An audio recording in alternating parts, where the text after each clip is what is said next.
kita akan membahas tentang penyakit pada sistem reproduksi manusia, HIV atau AIDS. Apa sih itu HIV atau AIDS? Eh, Apakah dia memiliki masa inkubasi? Apa gejalanya dan bagaimana cara penularannya? Yuk, mari kita bahas. HIV atau Human Immunodeficiency Virus adalah virus yang menyerang sistem kekebalan tubuh. HIV bisa berakibat fatal jika tidak diobati dan bisa menular dalam keadaan tertentu. HIV yang jika tidak segera ditangani akan berkembang menjadi kondisi serius yang disebut AIDS atau Acquired Immunodeficiency Syndrome. AIDS adalah stadium akhir dari infeksi HIV. Dalam dunia medis, dikenal yang namanya masa inkubasi atau incubation period.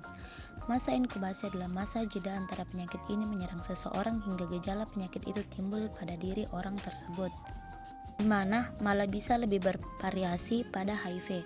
Masa inkubasi HIV beragam tergantung dari usia berapa seseorang tersebut terkena dan bagaimana sistem kekebalan tubuhnya. Beberapa sumber mencatat bahwa masa inkubasi terpendek bisa dalam hitungan bulan dan yang terpanjang bisa mencapai puluhan tahun. Namun, rata-rata masa inkubasi HIV adalah 5-10 tahun. Gejala HIV atau AIDS, kebanyakan penderita mengalami flu ringan pada 2-6 minggu setelah terinfeksi HIV. Flu bisa disertai dengan gejala lain dan dapat bertahan selama 1-2 minggu.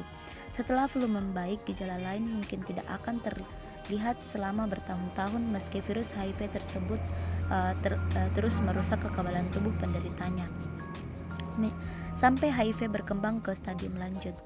Siapapun bisa terinfeksi HIV, termasuk bayi yang lahir dari ibu dengan HIV, sebab pada dasarnya penularan HIV dapat terjadi melalui cairan tubuh, seperti darah, air mani, cairan vagina, dan air susu ibu ke dalam tubuh seseorang. Di mana penularan HIV yang pertama yaitu ada pada hubungan seksual. Penularan HIV dapat terjadi melalui hubungan seksual. Seseorang yang suka berganti-ganti pasangan seksual juga lebih berisiko untuk terkena HIV. Dan yang kedua, penggunaan jarum suntik.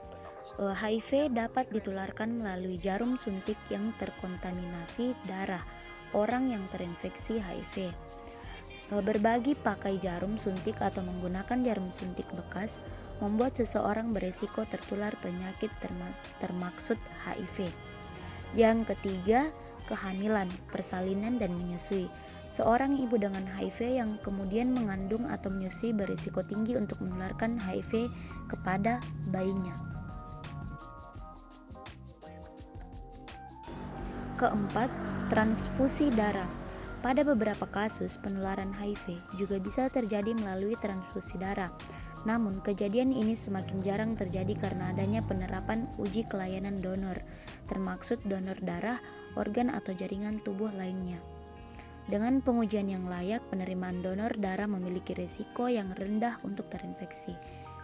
Upaya pencegahan penyakit HIV atau AIDS.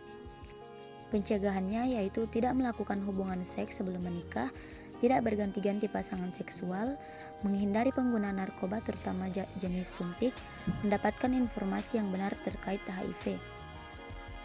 Itulah materi tentang HIV. Terima kasih.